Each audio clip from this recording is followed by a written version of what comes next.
The longer we've been there, the more that's been important to us to bring in those new people. And we have a commissioning program. We've commissioned a number of artists, and kind of the criteria is that we approach an artist whose work we think is really interesting, but quite different from ours. But that we feel some kind of sympathy for, but that would also be challenging for us.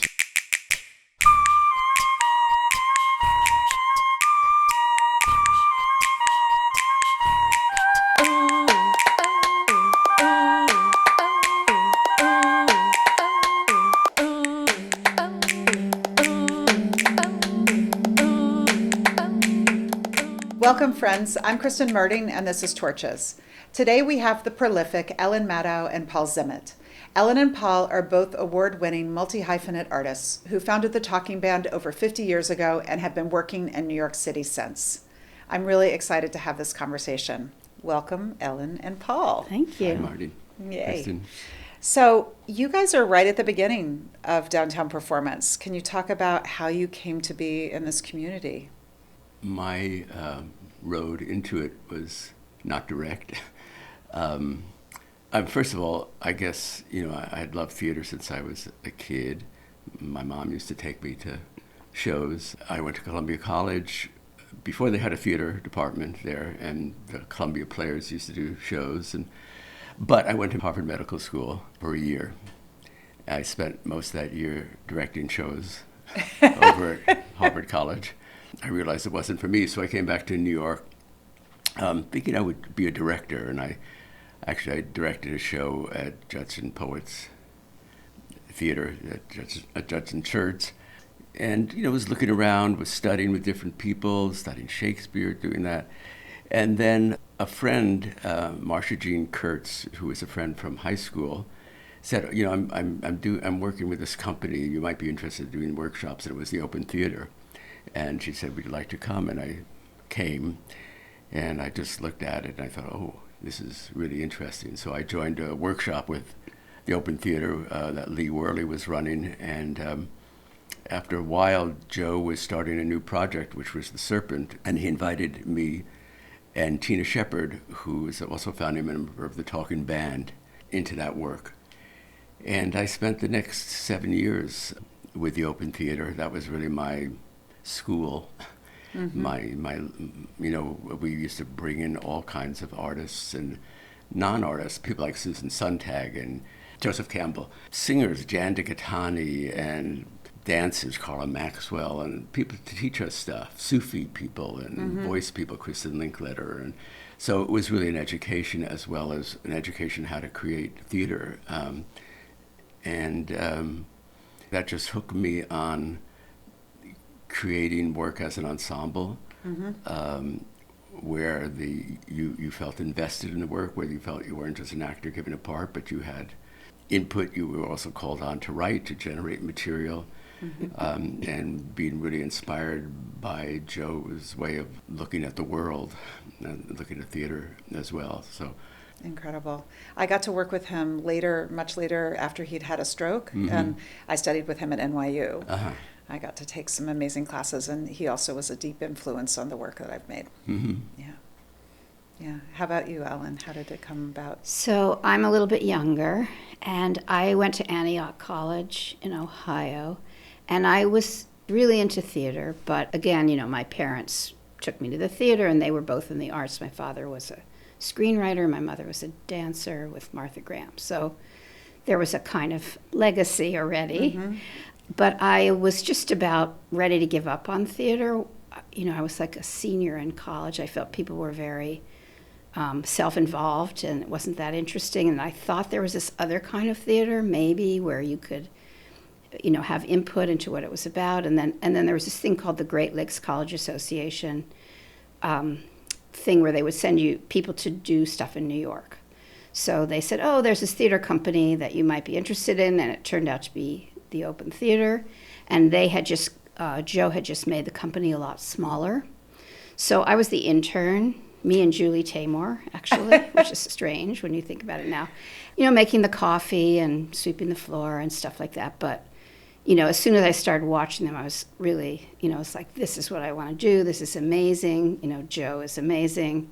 because the company had gotten much smaller and they were working on terminal, where there was a musician, somebody who had to keep time on the drum without speeding up, which is not so easy, I could do that because I studied a lot of piano before. Then I became indispensable, and then I got to go on tour, and then I got to be a member of the company in the last 3 years of it.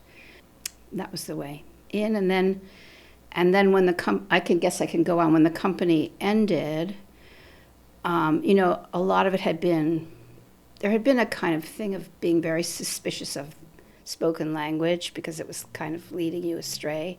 But we got very interested in poetry, and partly because Paul, you had gone first to Naropa Institute, where Allen Ginsberg was, and all these poets who spoke their poetry. Amazing group of people. So we started getting interested in how could you speak in a way that was as visceral and interesting as the way the open theater had worked with movement and more nonverbal kinds of sound. And also we were really interested in music and the borderline between language and music. So that's how we started experimenting with the talking band, and we did a bunch of evenings of poetry and songs in our loft, where people were supposed to bring pillows and sit on the floor and drink wine, and we would do these programs. So that's how it got started. You have anything to add? I don't know. That was 1973, the first year that we called ourselves the Talking Band. Yeah. Yeah, and that led to the first actual theater work that we did, which was the Kalevala, which was an adaptation of a Finnish epic poem. It's like the Iliad of Finland, and it was very spare, the performance of it, the way that it actually used to be performed by these ancient singers in Finland was to sit on a log and rock back and forth. Then one person would finish the line of the other person. And we sort of started from that. So it was very spare. And Elizabeth Swados wrote the music for that. And that was very informative to us and to Ellen's that approach really to influenced music. Both that and working with the Open Theater, where there were some amazing people like Dick Peasley and stuff working on music in both of those places. That's so you didn't inspired. think of yourself as a composer originally. You grew into a composer. Yes. And for you grew into a writer as well as a director, right? Right. You both write, I know. Right. Yeah. And we both were performers, with the Open Theater, and continued to be with the Talking Band. Yeah, the first few pieces, we had like a group that was always the same group of people, and we made a piece for that group of people, and we all performed in it. Started out with 7 of us. And then eventually we started to spread out and use people that we hadn't worked with before, and that's continued.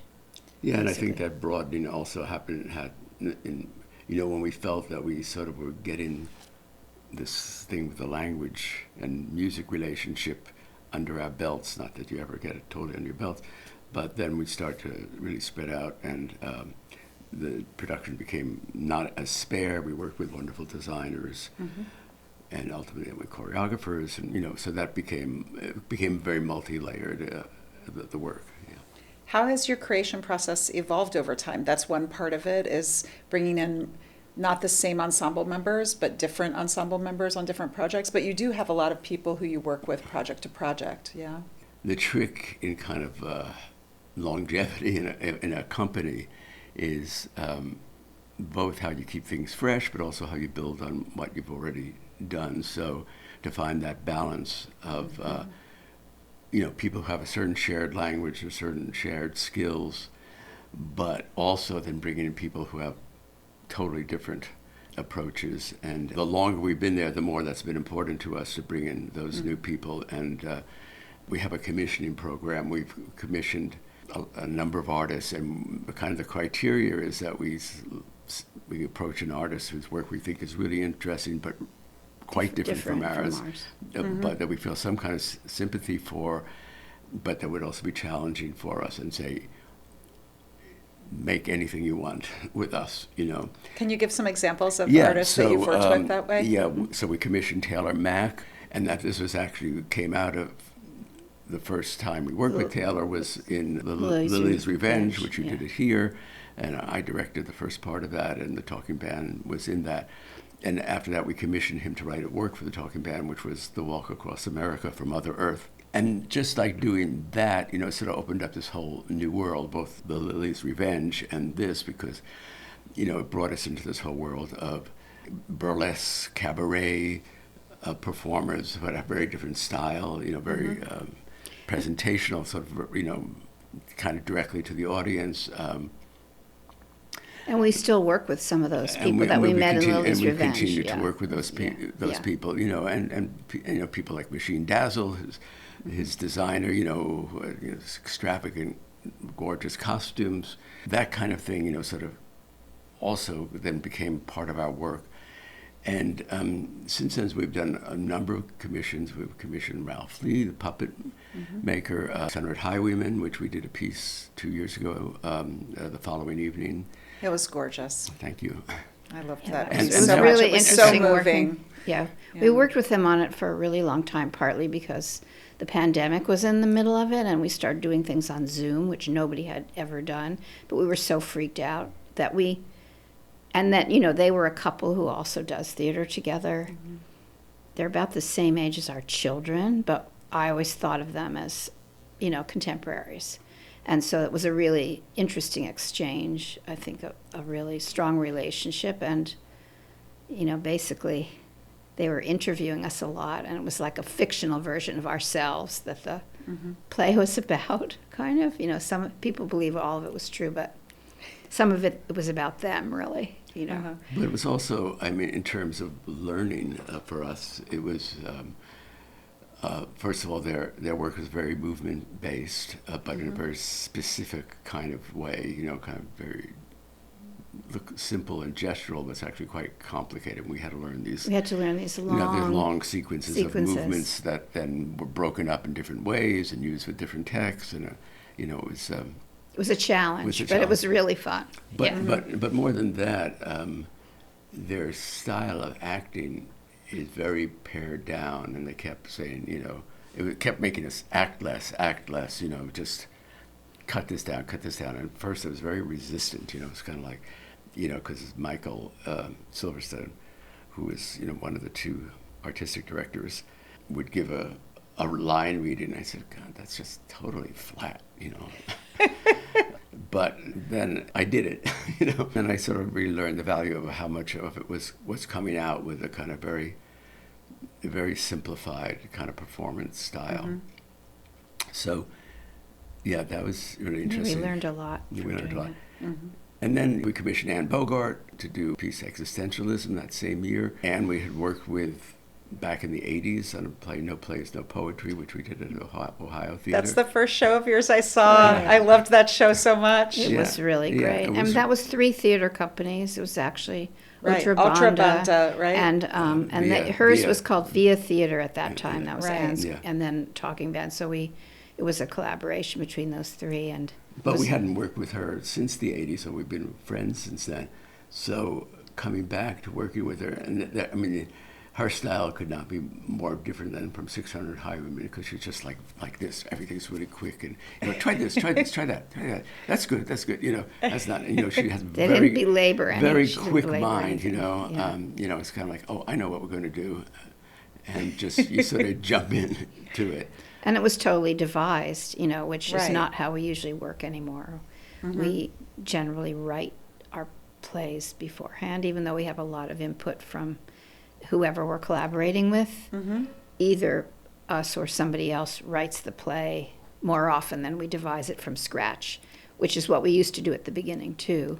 And you work really fast, right? You put something up every year that's completely new, that you don't do long-term development, right? We're trying to now more. Okay. Yeah. For that, in our 50th anniversary season 2 years ago, we did 3 new productions, but the following evening was in the works for 4 years. Okay. And we did it really quick. We did like in 2 months.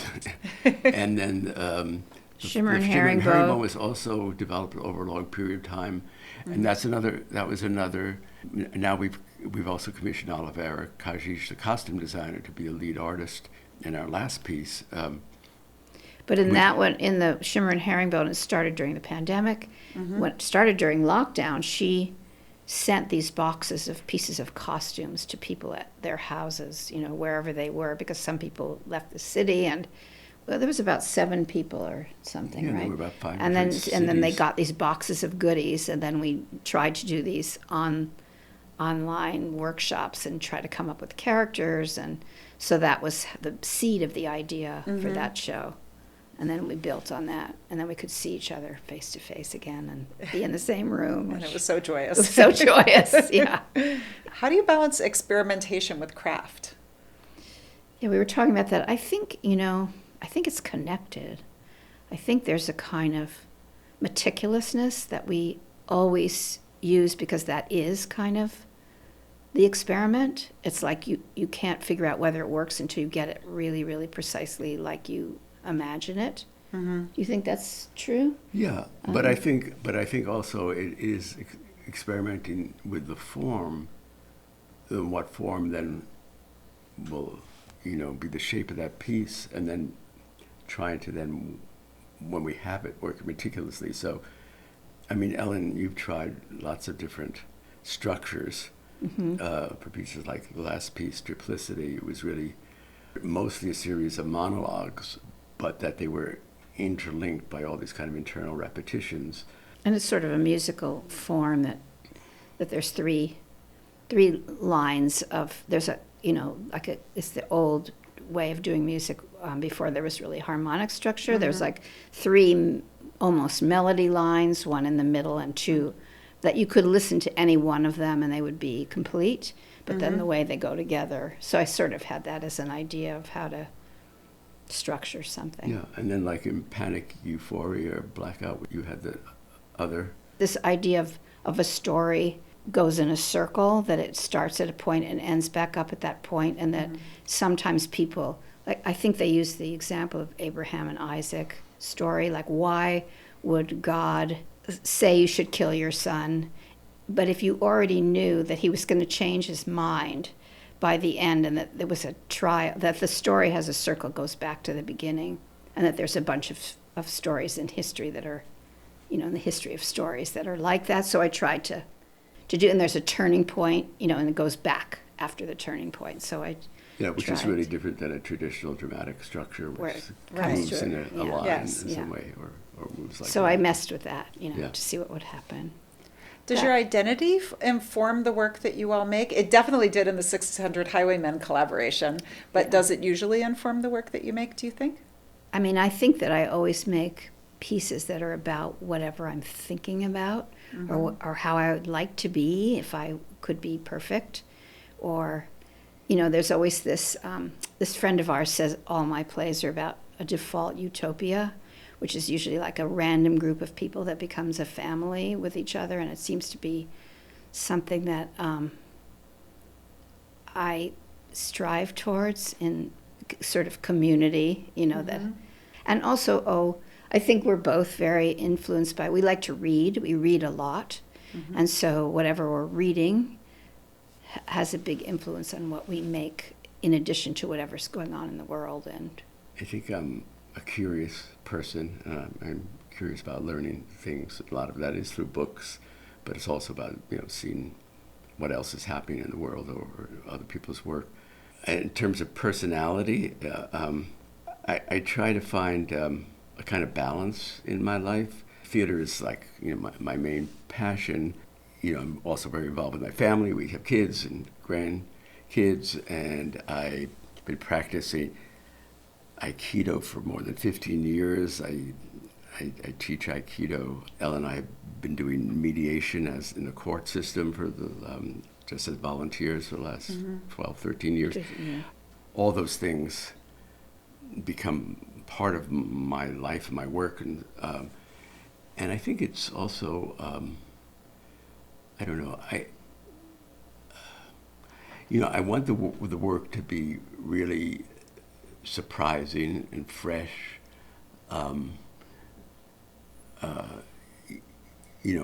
Have people see things in a new way, but not do. I don't think we're outrageous in the sense of although, some of the stuff we did with Taylor might be considered outrageous, or some pieces, I'm not so interested in doing things for shock value or for to grab attention, but and I guess it's a kind of moderation, I think my characters are getting older as I get older, definitely.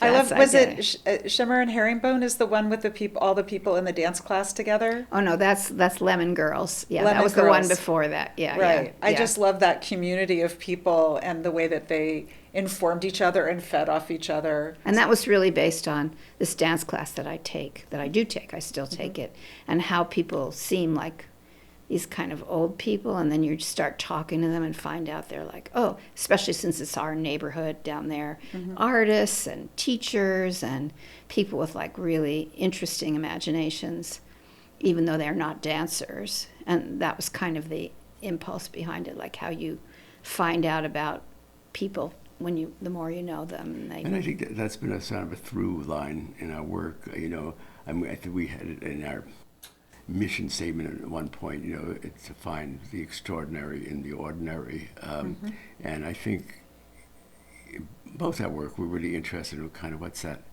particular thing revealed in a person that you might not first, understand,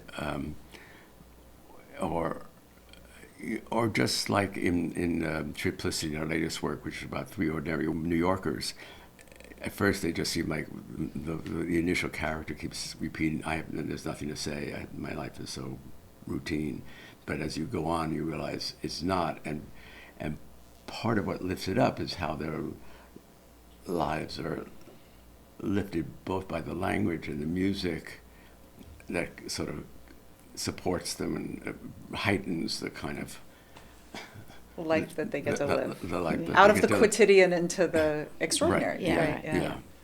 Yeah. You talked a little bit about impact of work and thinking about the culture that we're in. It's obviously a really tempestuous time in the United States right now.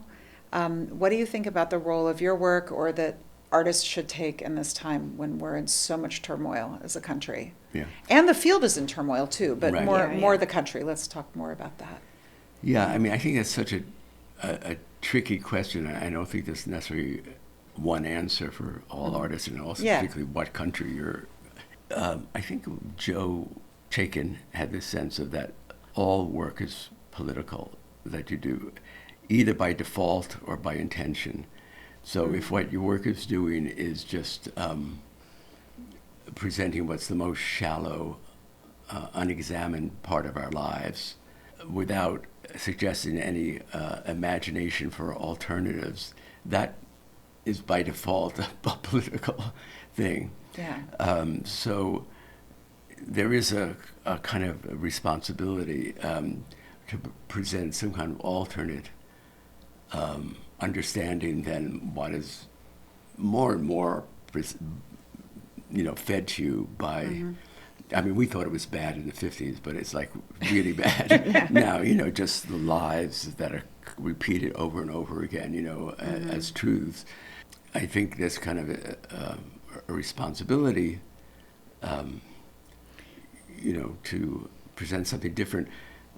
Also, go ahead. No, and at the same time be entertaining. As Brecht always said, you have to educate and be entertaining. You can't be one or the other. Things have been on such a roller coaster for the last number of years that in a way we've talked about this, that the frame keeps changing, depending on what's happening. But the frame around which your play is in the middle of it, because the frame is, the whole culture and the whole history of what's going on right now. You can't help but be inside that frame. So in a way, you don't have to talk about it because everybody knows what it is. And then you can just, try to work within that, but it keeps shifting. So it is really interesting. But I think, we've done in the past, we have done some very directly political works. I mean, we did this piece called Soft Targets. There was an organization, Performance for Nuclear Disarmament, a long time ago, which Babel Mines, and we were part of. We went on tour, and this was about this character, Helen Caldecott, who was a doctor who was a big anti-nuclear activist. And actually, Ellen's father, Ben Maddow, the screenwriter, wrote Yeah, that he play wrote for it us. for us. Oh. Yeah. Long time ago. We did a piece called Marcellus Shale, which was about fracking, but it was really more about this community in upstate New York where we have a house, and just how it divided that community. So it's really about the people involved. But I think most of our work is not head-on political like that. Right now, actually, I'm sort of struggling with that idea because the piece of which we'll be doing at La Mama in the spring, there is a kind of in the background, what's going on in the world, and the question is how much, that becomes background, how much becomes foreground. Right. You don't want to just tell people what they already know, but it's really, how people are affected. And I think that thing that Ellen said about default utopias, that's one kind of present. Oh well, it could be like this, we were just watching Y Tu Mama Tambien, and I was thinking about that as a kind of example of that, because it's really just about, this road trip with these young men and this older woman, and just about, this incredible life and stuff, but there's just these little flashes of you see on the roadside these soldiers arresting people or doing checks on them, or you hear little things about how somebody lost their job because of a hotel was built where their house was. But it's just like a little flash, that frames, this is what the road trip is going through, Right. And I thought that was a very strong way of dealing with politics. Yeah. Yeah. I want to shift to institutions now, and really, artists with institutions. How have institutions supported or not supported your work over the years? Well, I mean, there's certain institutions, like downtown institutions, like here, La Mama, that Gave us venues to perform in. And there's less and less of them now, but we're still considered to be a resident company of La Mama, which means that we perform there every other year, probably. I mean, I think there's a question of venues. Regional theaters have not done much to support our kind of work. Yeah, we used to go on tour more, and now we don't. Yeah, there's less support for that. Yeah, There's certainly like at universities or something. very scant support from government institutions. Thank God for New York State Council of the Arts and Department of Cultural Affairs in the city. They keep going, but it's certainly not like some European countries where the institutions really support Artists. artists. Yeah. Do you have recommendations for how institutions can support the kind of experimentation that you do in your work in the face of commodification? Do you have thoughts about Yeah. that? Yeah, well, I mean, I think there are some models. I mean, we've done a couple of residencies right now at the Mercury Store. Oh, yeah, Mercury in Store. Gowanus, which is really a great situation where it's just for early development works.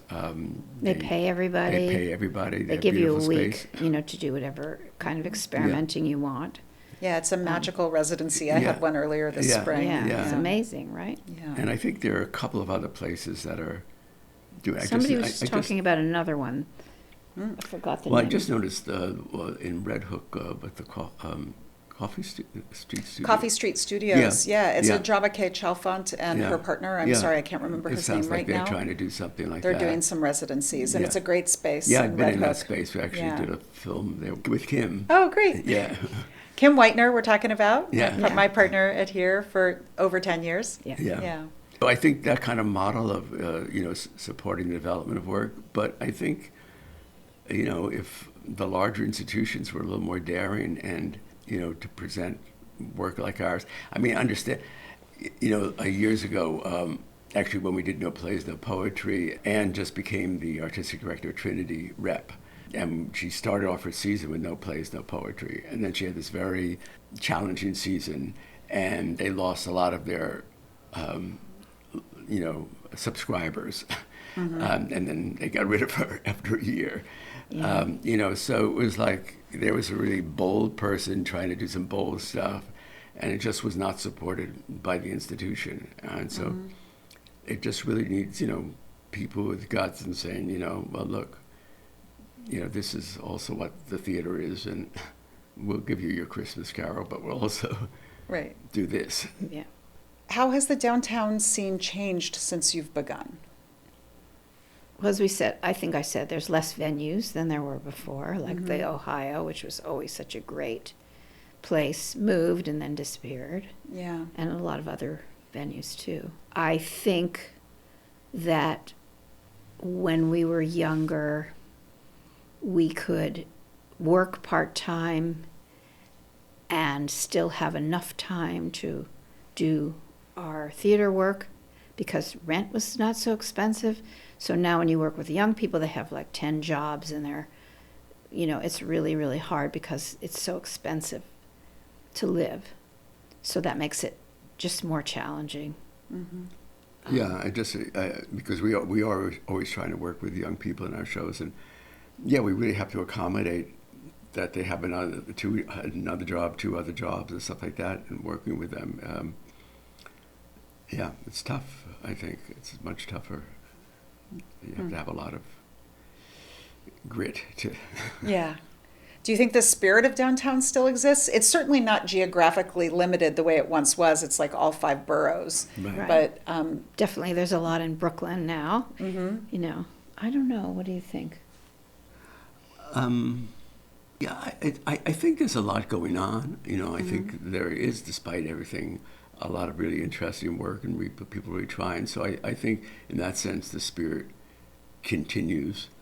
But I think too, because it is more spread out, I think there was more, there was this concentration in downtown Manhattan, which was a little bit different, with the Maddow Mines, Worcester Group, us, Manhattan Project. There was a kind of little core. place feels important in your work. Is New York City one of your collaborators? I think so, yeah. Definitely. Definitely. I definitely thought in Triplicity, as you said, it's 3 New Definitely. Yorkers that normally wouldn't run into each other, but there's a way that they do run into each other that was really Right. beautiful. Right. Yeah. That was the idea. Our exposure as urban livers to all different kinds of people, and you just see so much in the street when you go out of people who think differently than you and look different than you and have different realities than you, and even like when we do mediation, like in small claims court, there's like a whole economy underneath the economy. There's all kinds of ways of living here, and I think that does inform our work a lot. It's very Yeah, and one of the pieces Ellen wrote really came out of a housing court right. case, about the kind of that relationship between landlords and tenants and stuff like that. So I think that definitely feeds our work. But I think it's also, because New York is so diverse, I think it's important to keep that in the work as well, especially when there's so much anti-diversity programs, and say, no, this is who we are, what you're talking about, and just to remind people of that. Yeah. Yeah, definitely that's the frame, again, of what, although we've written quite a few pieces that take place in the country because we have this place upstate, so that comes into it too, but it's also, the city is there as a kind of counter to the country. How about passage of time? That also has been present in a number of your works. Yeah, so, I think, since I was young, I've always, mortality's always been a big theme in my head, and not just because I'm old now, but I think, I remember, reading when I was young, I loved kind of those long novels that took, like Dr. Zhivago or something, which took place over a long span of time. You saw the people grow old in it, and I always found that very moving. So a number of the shows we've done have to do with, we did a show called Imminence, which was really setting human time against geological time. And actually the whole stage was splitting as if like these tectonic plates were parting during the whole course of the show. Something about that, just feeling a kind of that, I guess, the smallness of the scale of our life compared to the hugeness of the life of the universe is one thing that's always, I know, not impressed me, but sat on me in a way.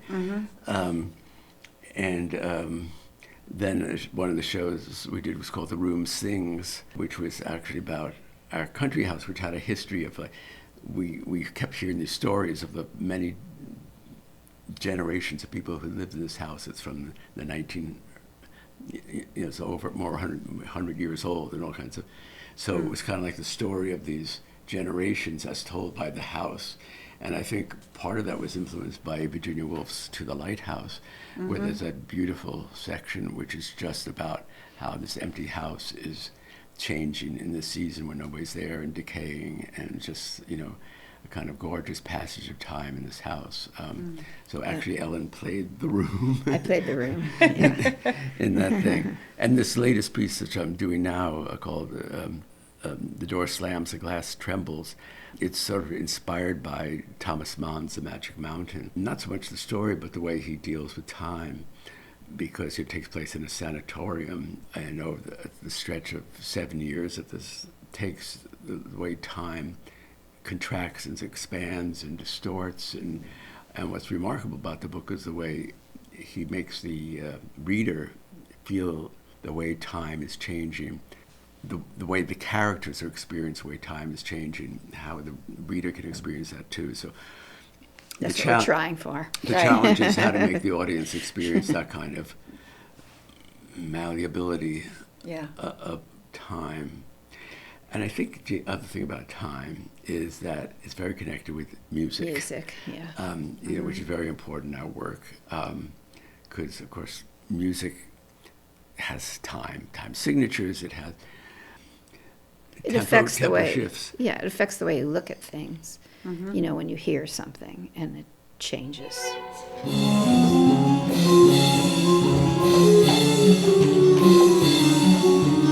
Plug it, stuff it, plug it, stuff it, chop, chop, chop, chop, chop. More sticks, more mud. And as a director, that one of the things you have whatever, your hour and a half or so, you're in control of the time as a director, and how you make that time move for the audience is crucial.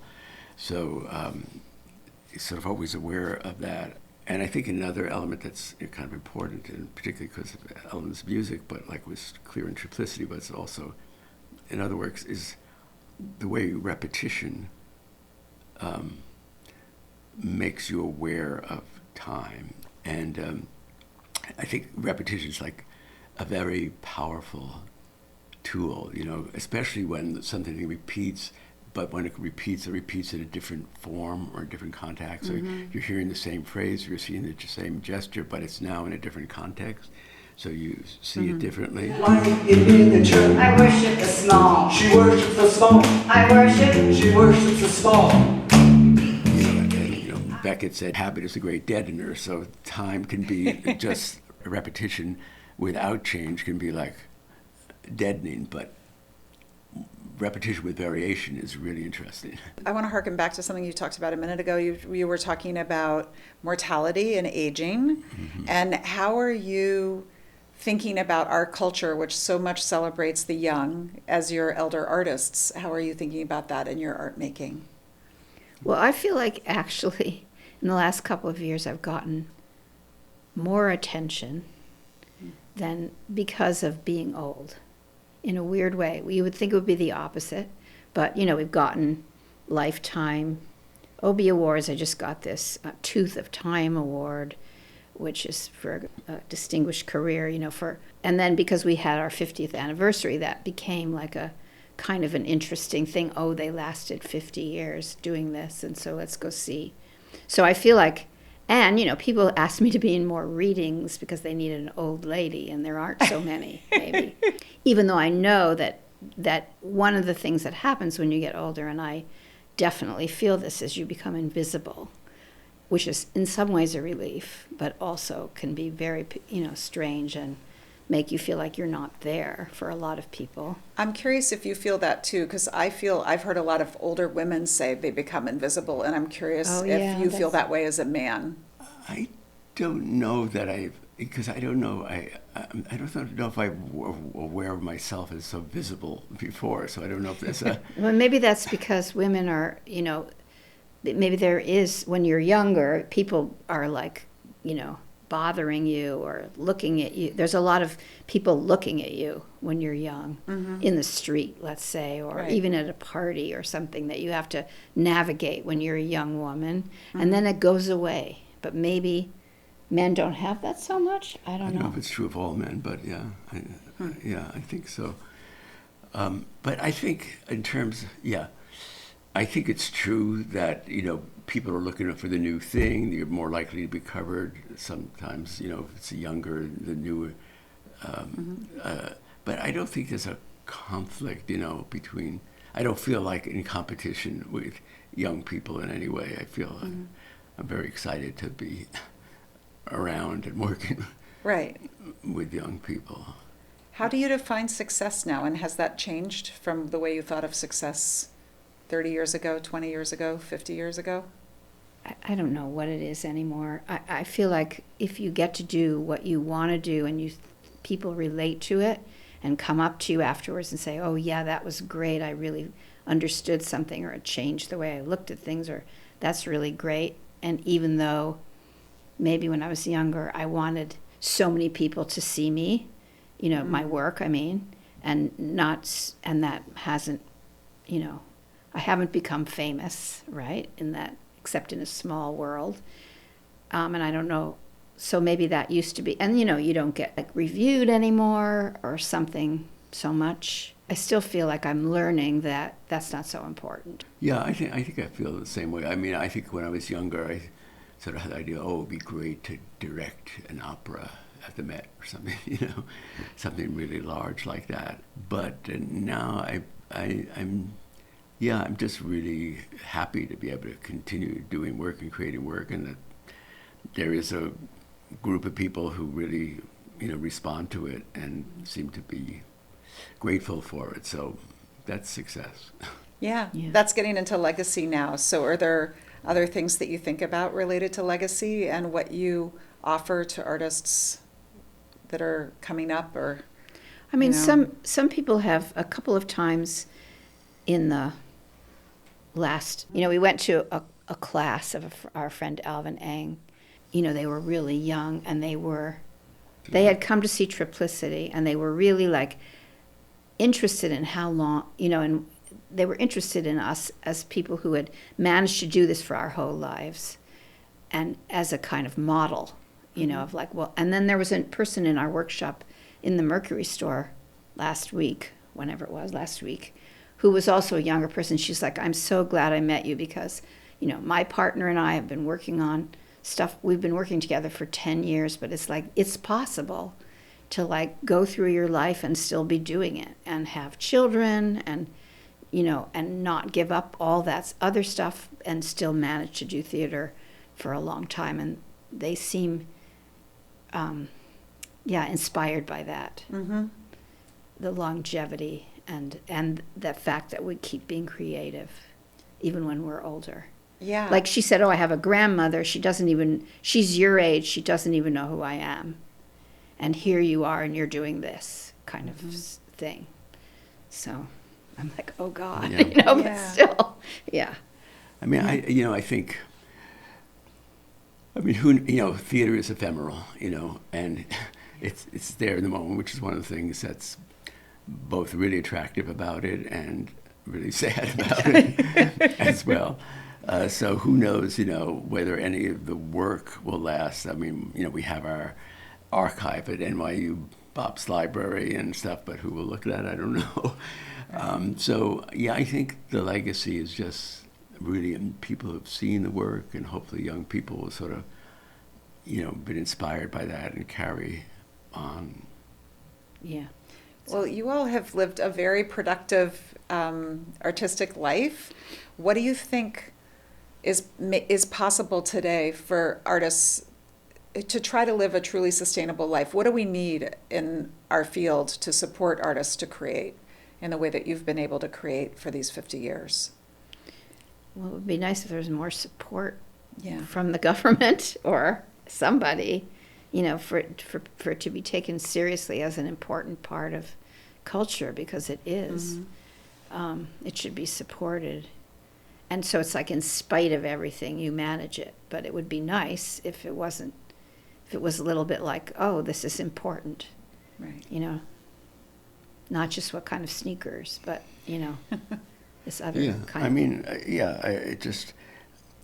I don't think it's, just about artists, like if Mandami really can get housing to be cheaper, that's going to be really great Right. for artists, Definitely if both the government institutions and private institutions would really step more and just, give people spaces to work, money to work. That's. And also, I think there's also a thing of like if people are educated to think that the arts are, I think that is true of our identities, is that our parents really brought us up to think that art was important, reading was important, that all those kinds of things are really important to us and feel like right in the center of our lives. It has something to do with our education. Yeah, so I think, arts and education programs too. It's kind of So people want to. teaching really young people that this is something that's worthwhile and fun. Yeah. Thank you both so much for doing this. Oh, yeah, Really, welcome. really appreciate Pleasure. it. It's Very really good that you're doing fascinating. something for the legacy of things. That's clearly something you're thinking about. Right? Absolutely. Yeah. Thanks to HowlRound for hosting us, and please tune into the next Torches.